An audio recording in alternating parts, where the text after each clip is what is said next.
A Letícia Chagas é advogada, está fazendo mestrado em crítica marxista do direito, lá na USP, é co-deputada estadual pelo PSOL, pelo Movimento Pretas, e militante do MES. O que é o MES? O MES é a corrente da esquerda do PSOL.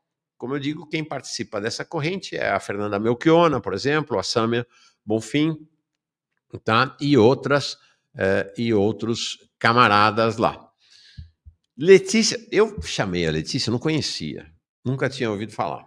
Agora que eu voltei para as redes sociais, estou lá no Instagram, no Twitter, culpa de Jones Manuel. É Jones Manuel que me fez voltar lá. Eu não fico botando foto da família, nem nada, mas é para fazer a intervenção político-jornalística. E aí começa a aparecer essa Letícia Chagas lá. Eu fico olhando e falo, mas que é isso? Que performance! Que fiquei muito encantado e interessado em conhecê-la, e acho que todos vocês gostarão de conhecê-la agora. Letícia Chagas, muito bem-vinda, tudo bem? Bom dia, Mauro, tudo bem e você? Estou muito feliz de estar aqui, valeu pelo convite. Você é feliz, eu vejo pela sua... Às vezes não, né? Mas a maioria das vezes sim. Sim. Tudo bem? Letícia, você é co-deputada estadual pelo PSOL, explica o que é isso.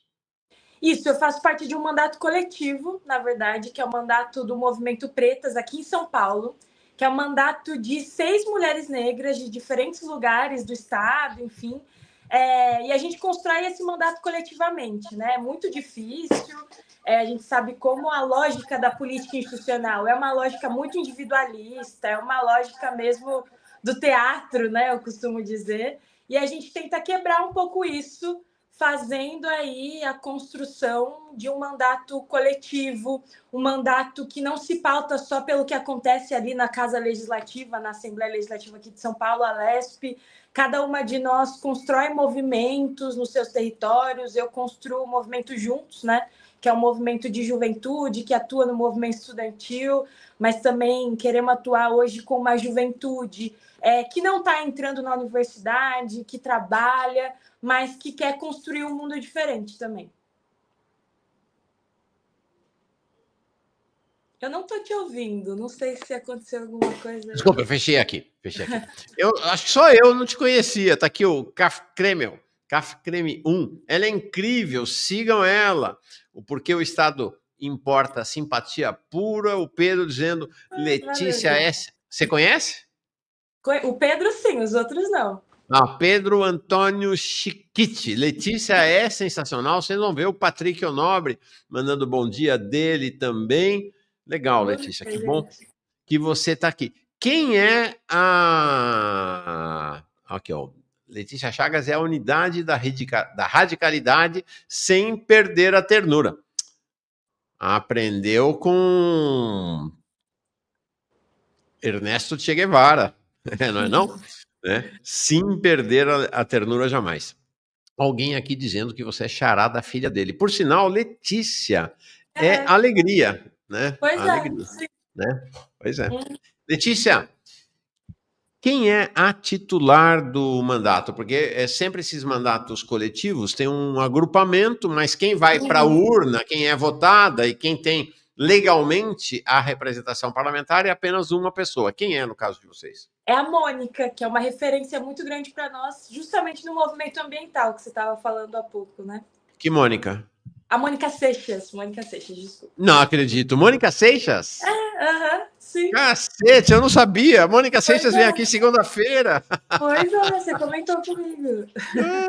Nossa, eu não sabia. Mônica Seixas, olha só. Como eu não acredito em coincidência, é convergência. Boa convergência essa. Mas Mônica Seixas. Não sabia que vocês faziam parte do mesmo mandato. Bom, vamos começar do particular para o geral. Queria começar contigo sobre teu olhar para essa crise grande que toma conta do PSOL. Na verdade, agora se tornou uma crise pública, mas eu que acompanho aqui em Brasília, é uma crise que já vem no PSOL, né, pelo menos desde 2023. Qual o teu olhar para esta crise, Letícia Chagas ciclista? Estou vendo a sua bicicleta.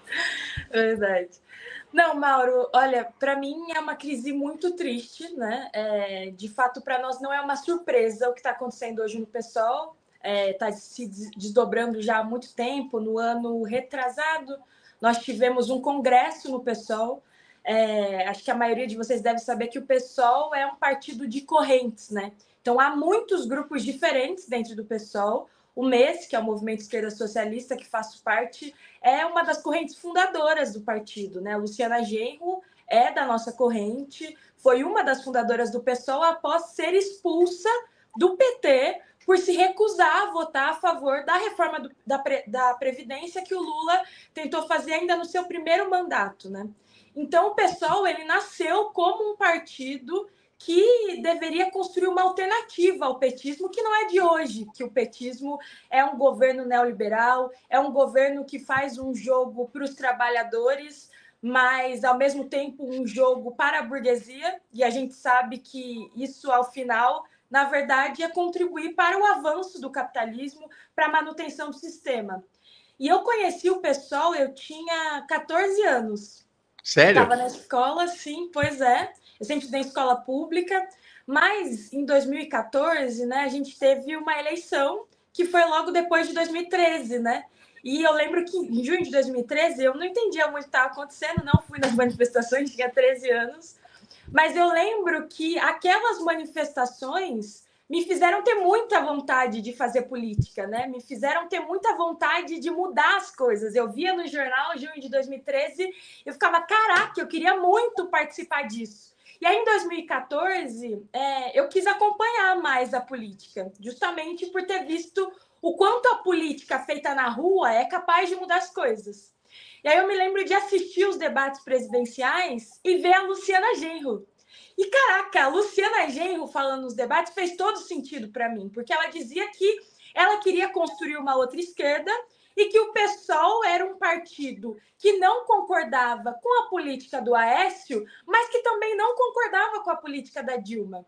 E aí eu meio que me apaixonei pelo PSOL, né? Entrei no ensino médio, fiz movimento estudantil, sempre gostei muito do partido, me aproximei do PSOL com 15 anos ainda, e vim a fazer parte mais ativamente já na faculdade como parte do MES, do Movimento Esquerda Socialista. Então, para mim, o PSOL faz muito sentido, porque eu vi o PSOL a partir dessa outra perspectiva, de um PSOL que significa uma alternativa, né? De um PSOL que se propõe como uma alternativa, que quer construir uma política diferente, né? Porque, para além de todos os motivos políticos e econômicos, da importância de construir uma política diferente, que você muito bem estava comentando aqui durante o programa, né, de que a gente precisa romper com o sistema capitalista, de que a gente não pode levar adiante essa lógica neoliberal na economia, que é uma lógica que vai contra a classe trabalhadora, uma lógica que fortalece a extrema-direita.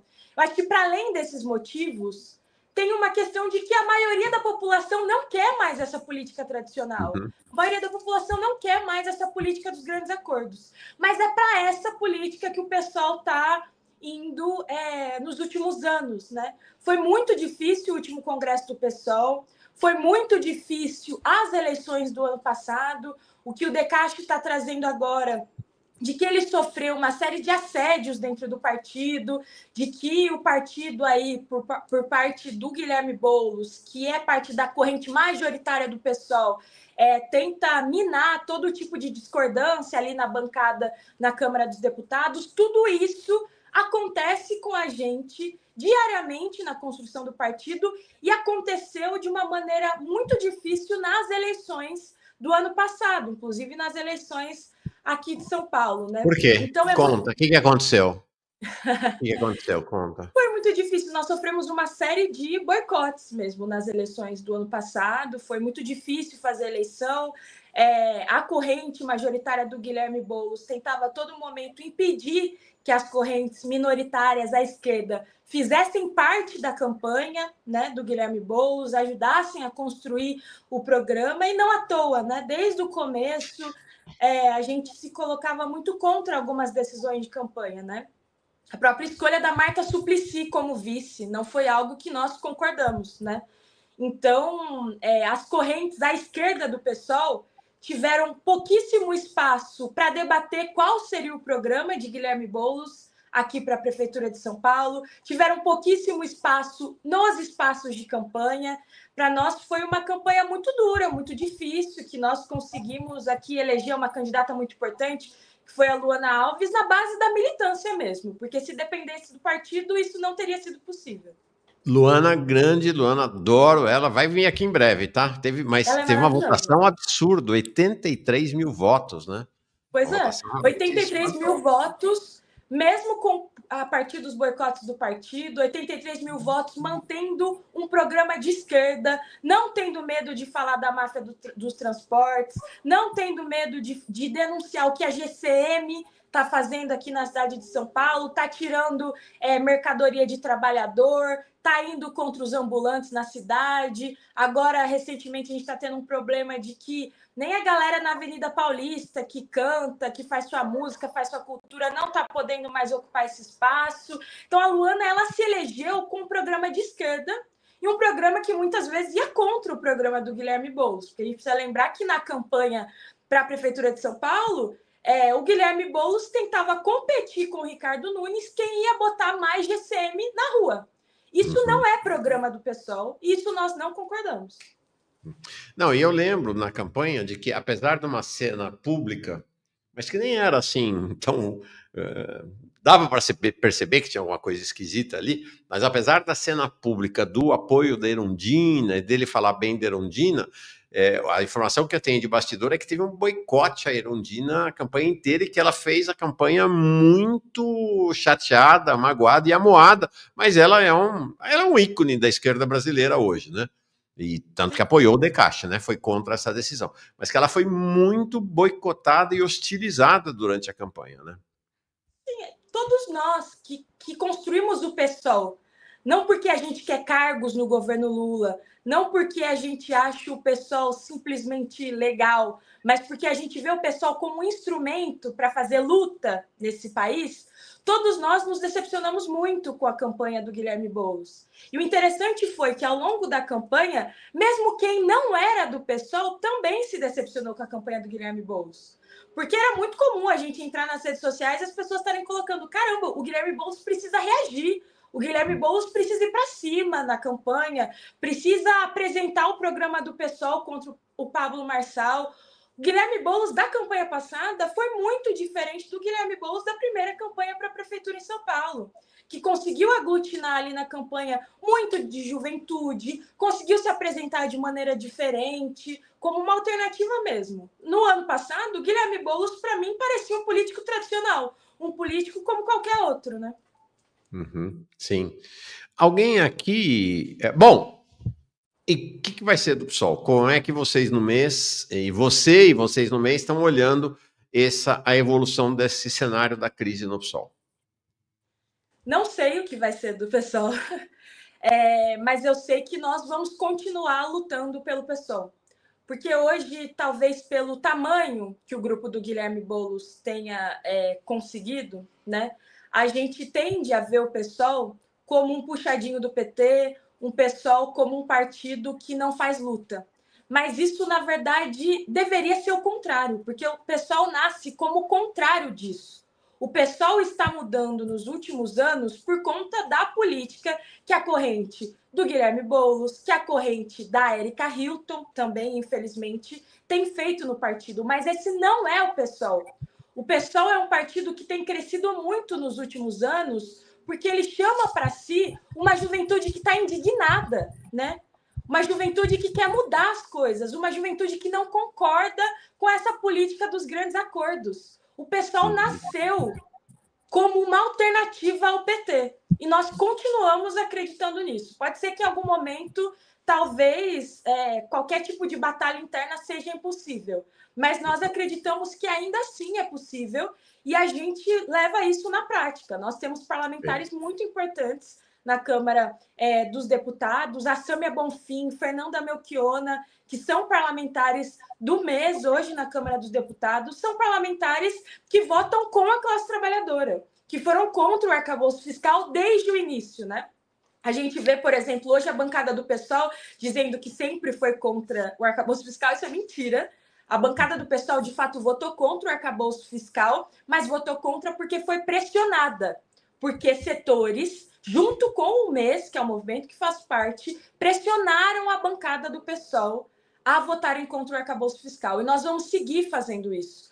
Porque, para além do PSOL ser importante como uma alternativa, o PSOL é um partido hoje também que encampa uma luta muito importante pela representatividade negra, pela representatividade da população LGBTQIA+, no Congresso Nacional e na política, né? Para mim isso é muito importante. Eu vim da periferia de Campinas, fui da primeira turma de cotistas étnico-raciais da Faculdade de Direito da USP. Então, para mim, a luta racial é muito importante. E para muitos desses parlamentares que são do grupo majoritário do PSOL, a luta racial, a luta LGBT também é muito importante. Mas falta a eles entender que o negro no Brasil, que o LGBT no Brasil não é abstrato, ele tem classe.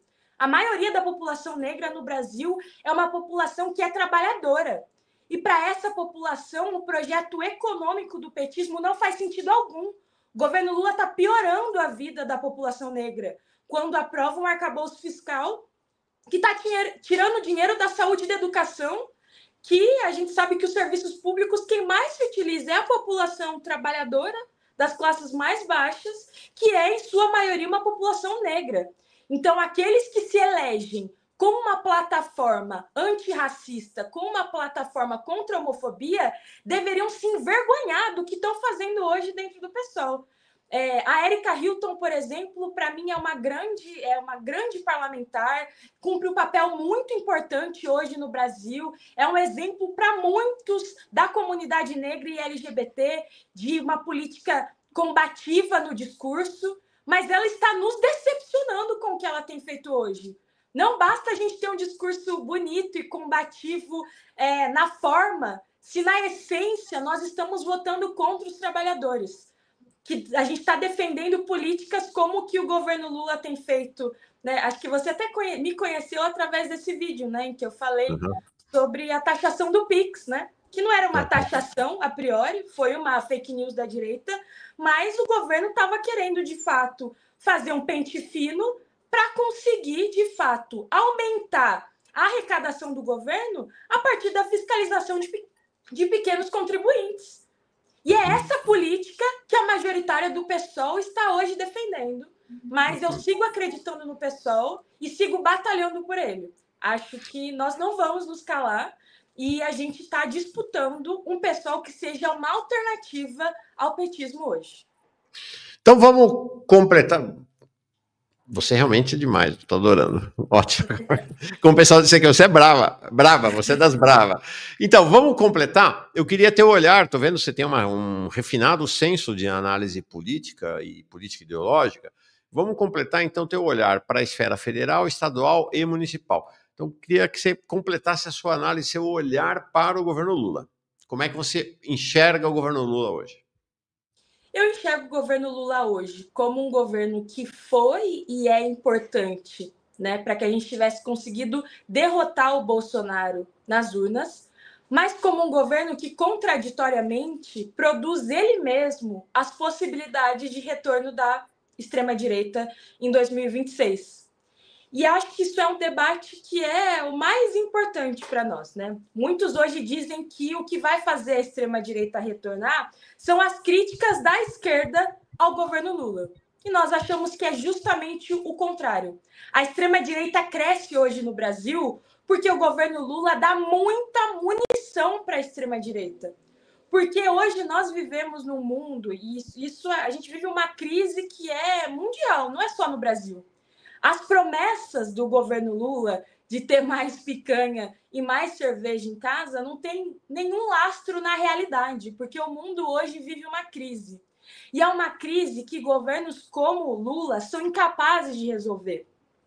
Tem um termo que eu acho que até o Jones usa, né? Que é neoliberalismo progressista, que é um termo da Nancy Fraser, que é uma teórica estadunidense, que ela diz que é um setor, né, que é neoliberal, ou seja, é um setor que ele tem uma política econômica que piora a vida da classe trabalhadora, mas é um setor que dialoga com movimentos de identidade, né? Então, a gente viu, por exemplo, agora no começo do ano, que o Trump entrou no governo dos Estados Unidos se colocando contra as políticas antirracistas, empresas dentro do governo, se colocando contra qualquer tipo de política de diversidade. Essas políticas de diversidade são apoiadas por governos que são neoliberais, mas que são progressistas, como era o governo Biden.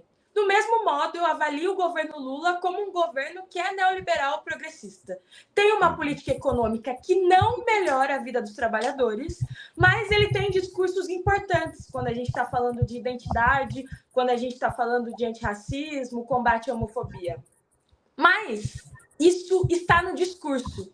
E eu acho que isso é o que falta para parlamentares como Érica Hilton, como Sônia Guajajara, que são muito importantes, que representam setores que são historicamente oprimidos na nossa sociedade e que são historicamente excluídos da política tradicional. Então, são parlamentares essenciais, fundamentais para a batalha que a gente faz. Mas raça, classe e gênero andam juntas. São coisas que são intrinsecamente ligadas. Tem um livro que eu gosto muito, que é a Armadilha da Identidade. Não sei se você já chegou a não li. Aula, conta.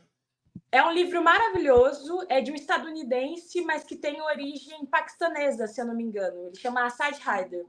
E que ele analisa como que a identidade é construída, de fato, para oprimir no sistema capitalista. Ela é necessária para o sistema capitalista. E ele está analisando a raça nos Estados Unidos. E ele diz que a raça, essa oposição entre raça branca e raça negra, foi criada para conseguir separar a classe trabalhadora nos Estados Unidos. Foi uma invenção para que brancos pobres se sentissem mais próximos da burguesia rica do que da classe trabalhadora, da classe oprimida, aliás, negra, nos Estados Unidos. Quando você cria a raça é uma invenção. É uma invenção criada para que você possa colocar uma determinada raça, né, social, a raça branca, como superior da população negra. Isso é uma invenção necessária para separar a classe trabalhadora. Porque o racismo impede que trabalhadores brancos possam se unir a trabalhadores negros também. O que a gente vê hoje? Hoje a gente vê, por exemplo, aqui no Brasil, uma extrema-direita que é fortemente identitária, porque é baseado numa identidade branca.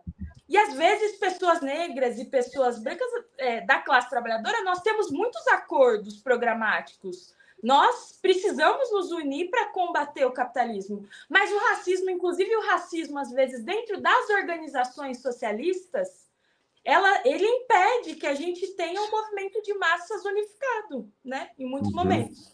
Eu estou dizendo tudo isso para quê? Para dizer que discutir e combater o racismo precisa estar alinhado com construir um outro modelo econômico. Precisa estar alinhado com a luta socialista.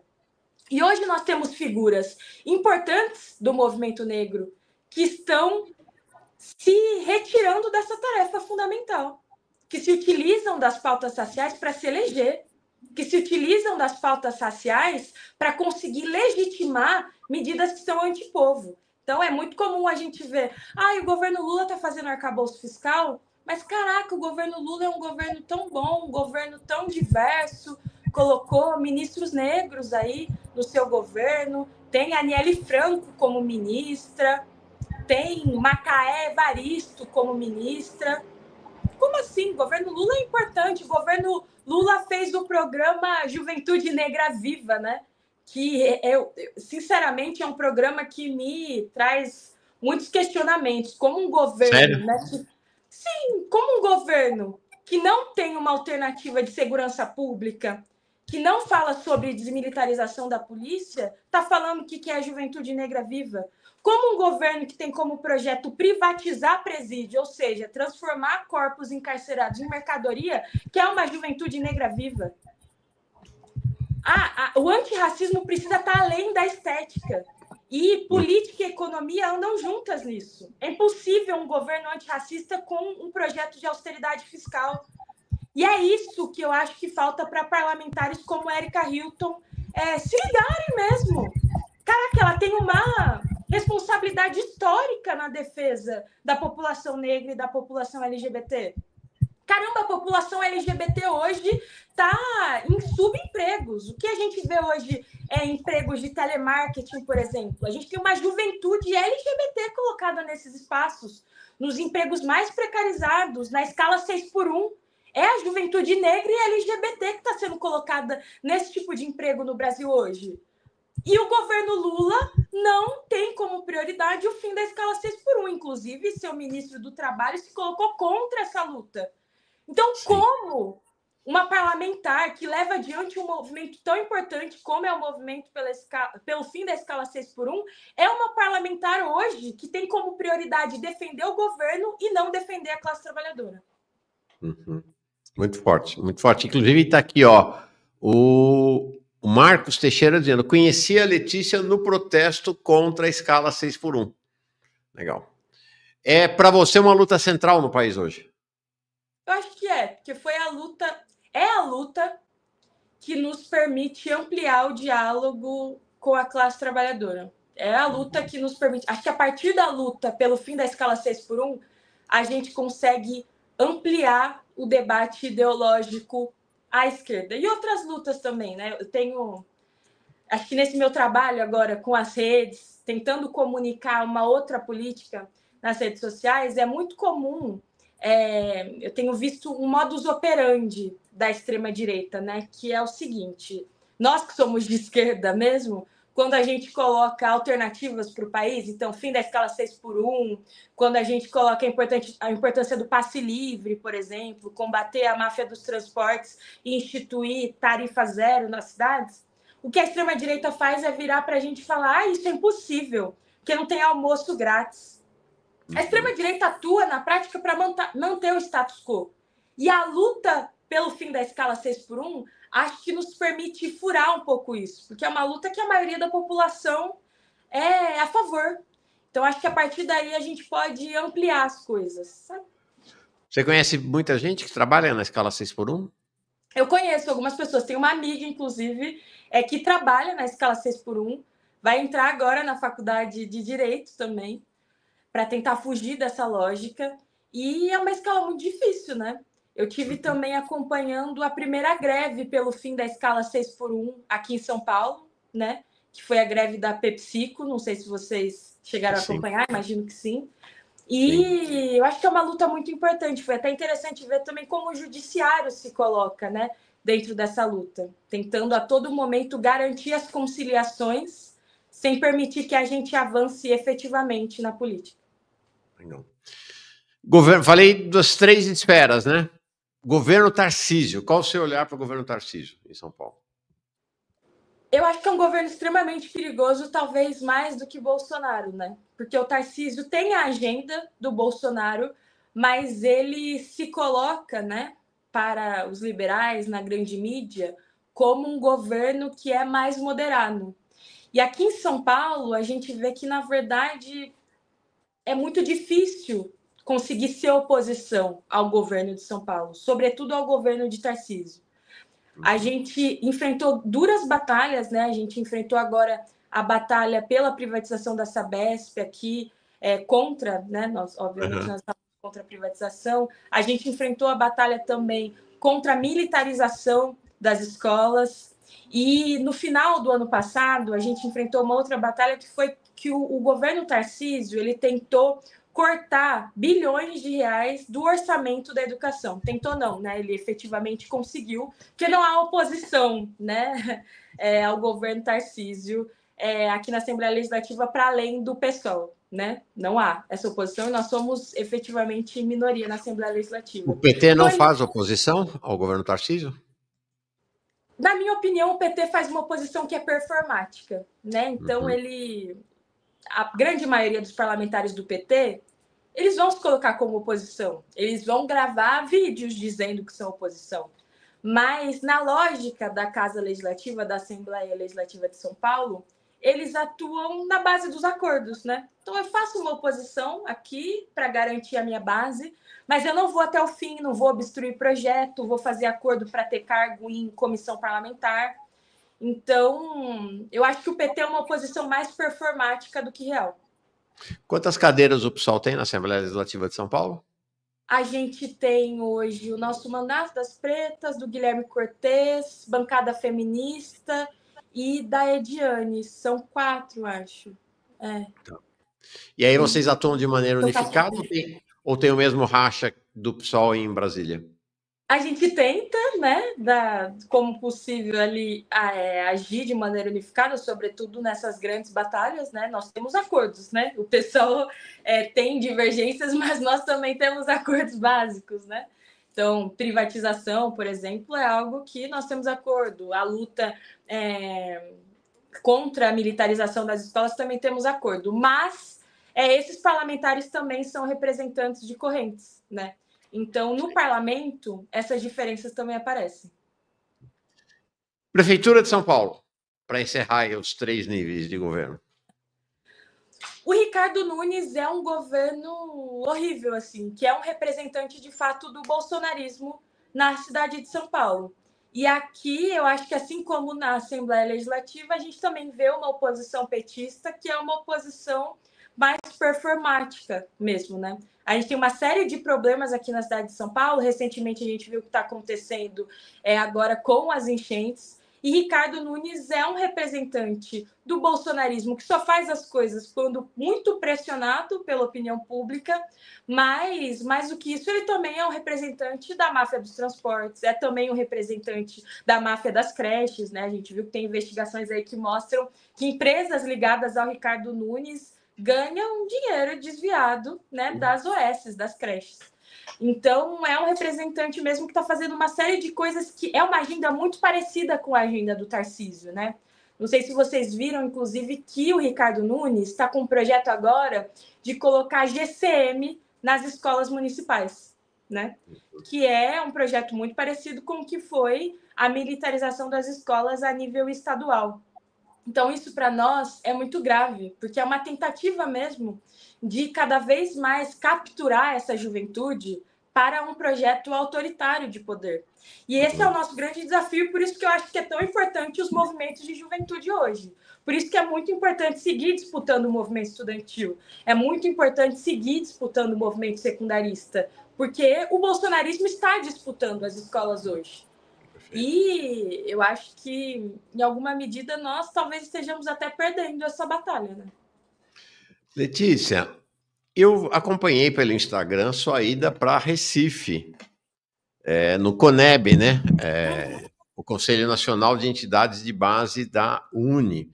Estava comentando outro dia com o Guilherme, do PCBR, que participei do CONEB, não era nem projeto de gente ainda, em 78, 79, 80, na refundação da UNE. Muito, muito importante. Mas o que eu queria te falar é de outra coisa. Eu fiquei muito encantado com a sua viagem para Recife com a sua mãe. Pois né? Indo com ela lá para Recife, fazendo política e turismo político também. Achei muito interessante a maneira como você e ela se apresentaram. Como é que chama sua mãe mesmo? Maria Lúcia. Dona Maria Lúcia. Bom, com certeza, Dona Maria Lúcia está assistindo. Provavelmente.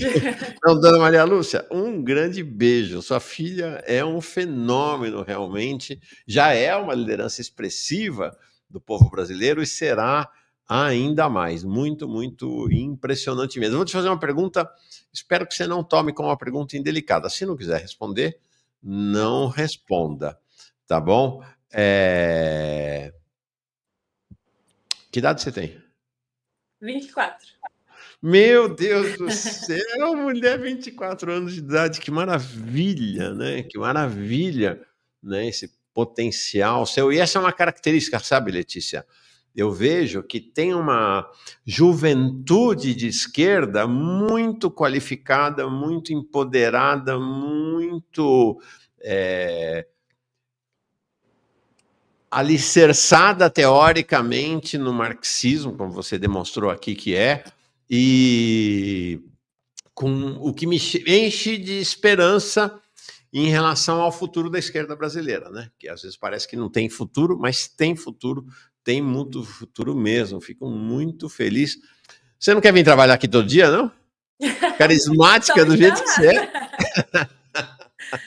Do jeito que Pensar você é aqui também carisma. me dá esperança. Às vezes, mesmo sendo jovem, às vezes as coisas parecem difíceis demais de mudar, né? Por isso que eu acho que é importante ser parte de uma organização e tentar sonhar e construir coletivamente, porque no individual, às vezes eu também não tenho muita esperança.